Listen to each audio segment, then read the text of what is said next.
देखिए question number 7 में जो दिया हुआ है, the product of two fractional number is 7 whole 1/3। देखिए यहाँ पे जो दिया हुआ है कि दो फ्रैक्शनल नंबर का जो प्रोडक्ट है दिया हुआ है, उसमें से one of them is 1 whole 5/6, यानी कि वन नंबर आपको दिया हुआ 1 होल 5/6। तो यानी कि आपको पूछ रहा फाइंड द अदर नंबर।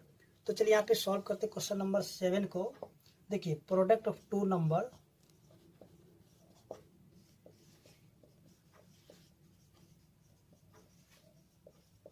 दीजिए कितना, 7 होल 1/3। ठीक है, देखिए यहाँ पे जो है ना आपको दो नंबर, मान लीजिए यहाँ पे एक नंबर ए है और दूसरा नंबर बी है। ठीक है, और इनको जब मल्टीप्लाई कर दिया गया तो उसका जो वैल्यू जो दे दिया कितना, 7 होल 1/3 दे दिया है। ठीक है, उसमें से वन नंबर, चलिए यहाँ पे वन नंबर भी दिया हुआ है। वन नंबर आपको दे दिया कितना, 1 होल 5/6। तो आपसे पूछ रहा है कि अदर नंबर क्या होगा। तो देखिए यहाँ पे देखिए दो नंबर है, यानी कि मान लेते कि ए और बी है, दो नंबर है, और इन दोनों को जो मल्टीप्लाई कर करके आपको दे दिया इतना नंबर। इसमें से मान लीजिए कि आपको जो है एक नंबर आपको 1 होल 5/6 दे दिया है। ठीक है, तो आपसे पूछ रहा है कि इनकी जो दूसरा नंबर यानी कि अदर नंबर क्या होगा। ठीक है, तो इसके लिए हम क्या करेंगे कि देखिए यहाँ पे हम करेंगे कि जो अदर नंबर के लिए ये जो नंबर दिया प्रोडक्ट ऑफ टू नंबर, तो वन नंबर को इससे डिवाइड कर देंगे। ठीक है, तो यहाँ पे अदर नंबर के लिए हम क्या करेंगे, अदर नंबर के लिए देखिए ये जो प्रोडक्ट ऑफ टू नंबर दिया हुआ इसको हम यहाँ पे लिख लेते हैं और इसको डिवाइड कर देंगे किससे, 1 होल 5/6 से। तो कितना हो जाएगा, 22/3 और डिवाइड में 11/6 हो जाएगा। तो 22/3 मल्टीप्लाई 6/11 हो जाएगा। ठीक है, और इसको देखिए जो कटेगा काट देंगे, ये कट जाएगा 2 बार में और ये भी कट जाएगा 2 बार में। तो कितना हो जाएगा, 2 2 जा 4, यानी अदर नंबर क्या हो जाएगा, 4 हो जाएगा। ठीक है, चलिए अब देखते हैं जो क्वेश्चन नंबर 8 दिया हुआ है। देखिए क्वेश्चन नंबर 8 में जो दिया हुआ है, a man sold 1/2 of his land.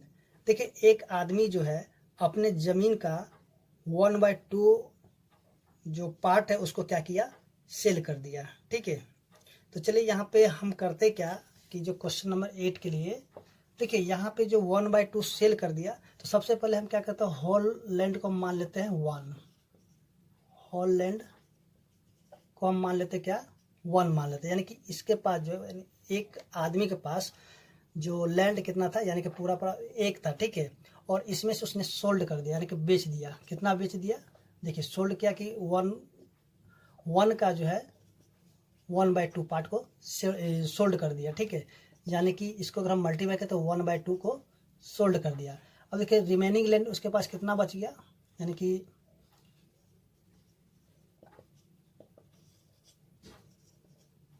देखिए रिमेनिंग लैंड जो है मैन के पास कितना बच जाएगा। देखिए पहले कितना था, 1 था, और 1 में से हम क्या करेंगे, जो बेच दिया उसको माइनस कर देंगे।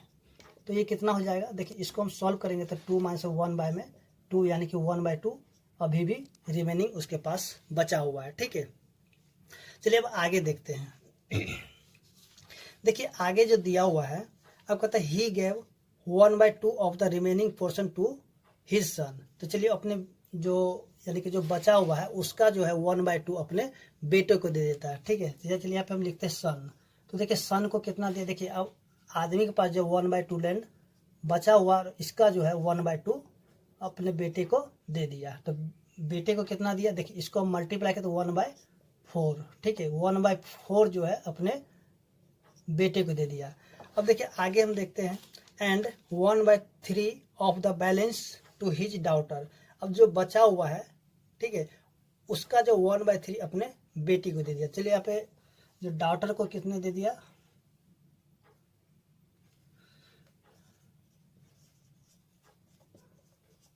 देखिए डॉटर को जो दे दिया, देखिए उसके पास जो पहले जमीन कितना, देखिए उसके पास टोटल कितना था, यानी बचा हुआ 1/2।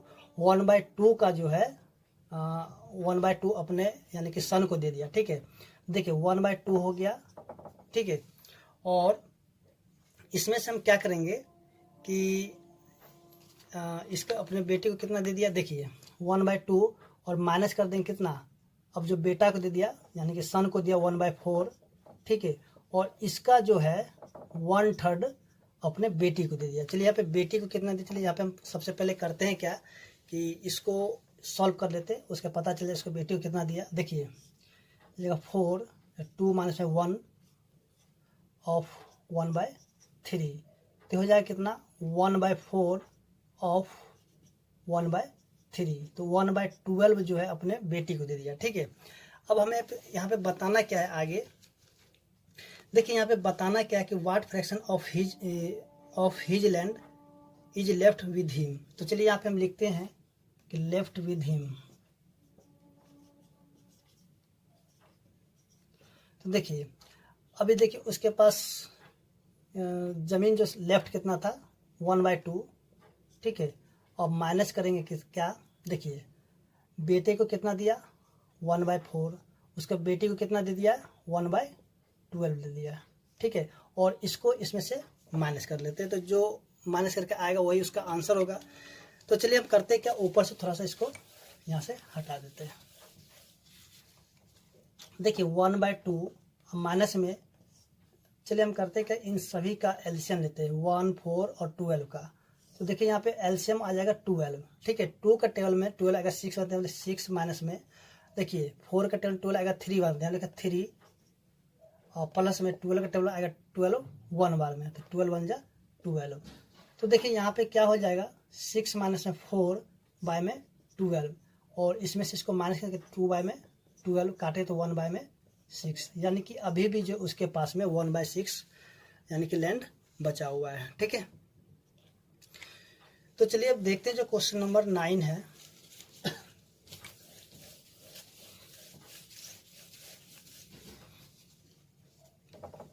देखिए क्वेश्चन नंबर 9 में क्या दिया हुआ है। देखिए the length of a line segment A B is 2/3 of the length of line segment C D. देखिए ए बी जो है, चलिए यहाँ पे लेंथ ऑफ हम लिखते हैं लेंथ ऑफ ए बी। तो देखिए ए बी जो दे दिया है 2/3 2/3 यानी कि 2/3 ऑफ सी डी, ठीक है। यानी कि लेंथ ऑफ ए बी क्या हो जाएगा 2/3 ऑफ सी डी। अब आगे देखते हैं, देखिए आगे जो दिया हुआ the length of another line segment E F is, चलिए ई एफ के लिए बोला लेंथ ऑफ ई एफ, ठीक है। ई एफ के बारे में क्या बोला जा रहा है कि ये जो 3/8 है किसका 3/8 of the length of the line segment A B, यानी कि ए बी का जो है ये 3/8 है, ठीक है।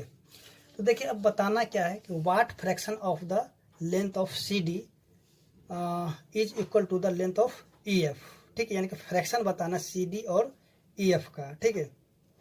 अब देखिए इसमें जो सी डी जो आपको दे दिया कितना 4 दे दिया है। तो देखिए यहाँ पे हम करेंगे क्या, ये जो सी डी का वैल्यू कितना 4 है, तो 4 हम यहाँ पे लिख देते हैं। चलिए यहाँ पे लेंथ ऑफ ए बी का हम निकाल लेते हैं। ए बी बराबर क्या हो जाएगा 2/3 ऑफ 4, तो कितना 4 2 जा 8/3। अब देखिए ई एफ के लिए अब निकालते हैं तो क्या निकलेगा, ई एफ बराबर हो जाएगा आपका 3/8 ऑफ ए बी। देखिए ए बी का वैल्यू कितना निकलेगा 8/3, तो यहाँ पे लिखते हैं 8/3। देखिए 8 से 8 कैंसिल, 3 से 3 कैंसिल, तो ई एफ की जो वैल्यू निकल गया 1, ठीक है। तो देखिए अब पूछा क्या जा रहा है इसमें, देखिए इसमें जो पूछा जा रहा है what fraction of length of C D is equal to the length of E F. देखिए सी डी कितना है, सॉरी चलिए यहाँ पे देखिए ई एफ कितना है, तो हमें करना क्या ई एफ बटा में सी डी कर देना है, ठीक है। तो ई एफ की वैल्यू कितना 1 है और सी डी कितना है 4 है, तो इसका जो आंसर हो जाएगा 1/4 हो जाएगा, ठीक है। तो देखिए यहाँ पे क्वेश्चन में जिस प्रकार से जैसे दिया हुआ है उसी प्रकार से हमें क्या करना है कि इसको लिख देना होगा, ठीक है। तो हमें यहाँ पे EF की भी वैल्यू मिल चुका और इसका फ्रैक्शन जो है वो भी हमें मिल चुका है। ठीक है, तो उम्मीद करते हैं कि आपको क्वेश्चन नंबर 9 समझ में आ गया होगा। तो चलिए हम देखते हैं जो क्वेश्चन नंबर यानी कि 10 दिया हुआ है।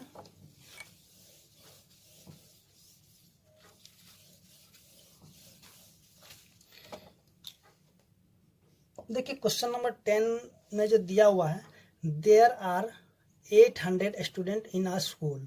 तो चलिए यहाँ पे एक स्कूल में जो दिया हुआ एक स्कूल में 800 स्टूडेंट है। ठीक है, चलिए यहाँ पे हम लिखते हैं number of student in a school कितना दे दिया, 800। ठीक है, अब देखिए आगे जो दिया हुआ है, if 1/10 of the student were absent on a day. ठीक है, यानी कि 1/10 स्टूडेंट क्या अब्सेंट है। चलिए यहाँ पे हम निकालते हैं नंबर ऑफ स्टूडेंट,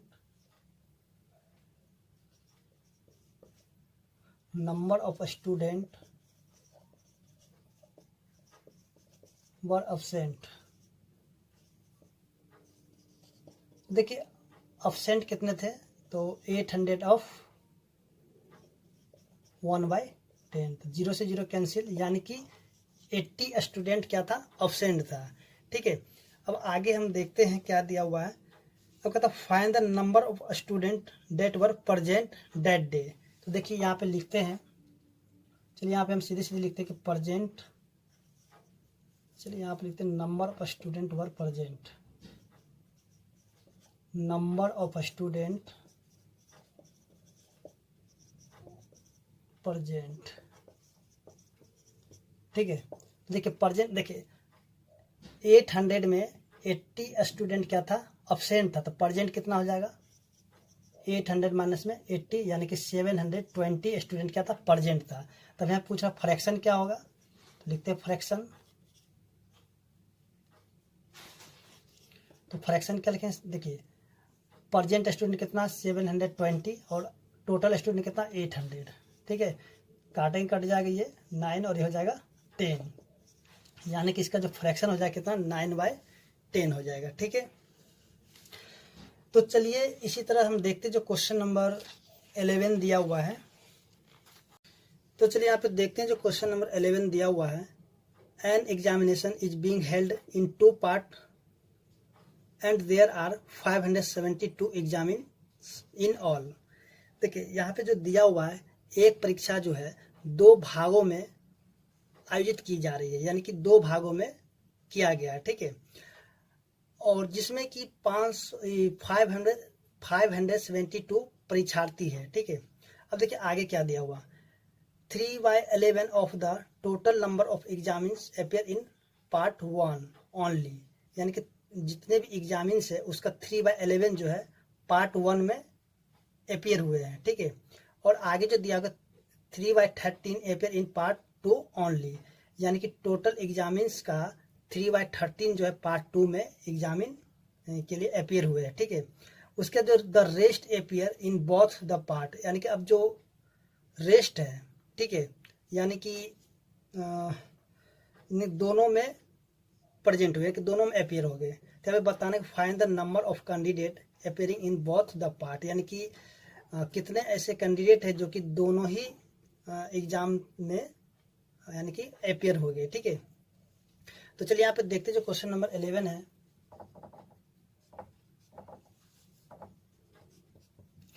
देखिए यहाँ पे लिखते हैं नंबर ऑफ एग्जामिन,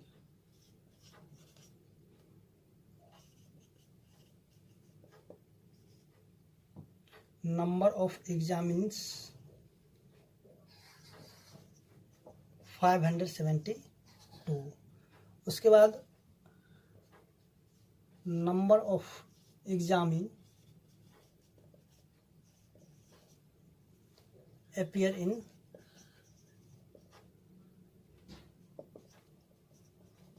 पार्ट 1, तो 572 ऑफ कितना दे दिया है 3/11। देखिए कटेगा तो काटेंगे, ये कितना हो जाएगा 522, यानी कि ये देखिए इनको मल्टीप्लाई करें कितना हो जाएगा 156। ठीक है, फिर यहाँ पे लिखे नंबर ऑफ एग्जामिन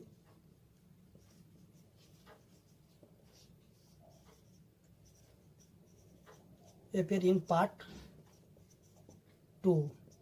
ठीक है, तो 572 ऑफ कितना हो गया 3/13। देखिए कटेगा, काटेंगे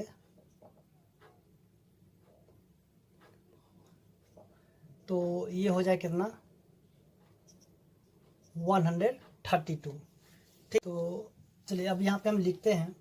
देखिए यहाँ पे हमें क्या बताना है, हमें बताना है कि देखो find the number of candidate appearing in both the part यानी कि दोनों ही एग्जाम में अपेयर होने वाले। ठीक है, यानी कि एग्जामिन जो थे पार्ट 1 में भी दिए और पार्ट 2 में देखिए दोनों में ही देने वाला। ठीक है, ये तो सिंगल यानी कि पार्ट 1 में देने वाला 156 है, पार्ट 2 में देने वाला कितना 132 है, लेकिन दोनों ही एग्जाम जो दिए वो उनकी संख्या कितनी है। ठीक है, तो यहाँ पे हम लिखते हैं number of examines appear in both part. तो देखिए यहाँ पे 572 अब माइनस में ये जो निकला इन दोनों को माइनस कर देंगे। ठीक है, ऐड करके 288 और इसको मान करके 284। ठीक है, तो चलिए अब देखते हैं जो क्वेश्चन नंबर 12 है।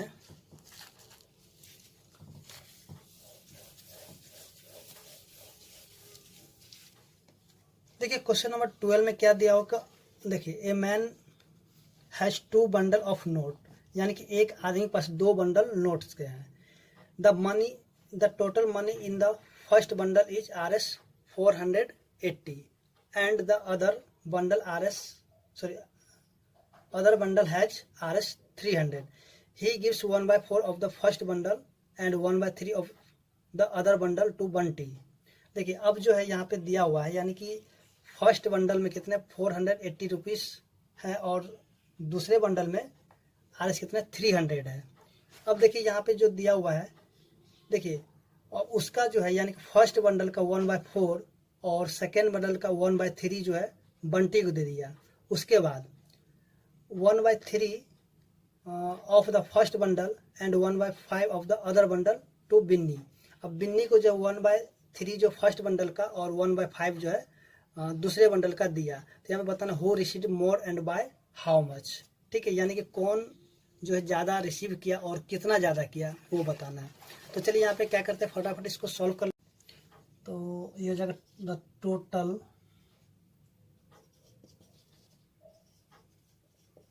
Money in first bundle Rs कितना है 480। द टोटल मनी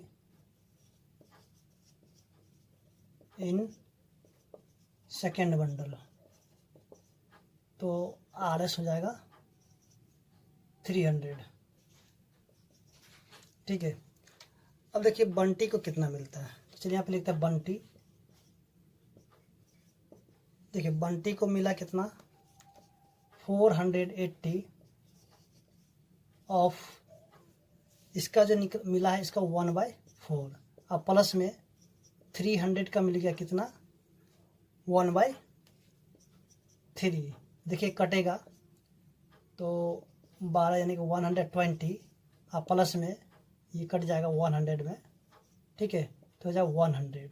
तो इसको जो मिल गया कितना 220। उसी तरह हम देखते जो बिन्नी को मिला कितना,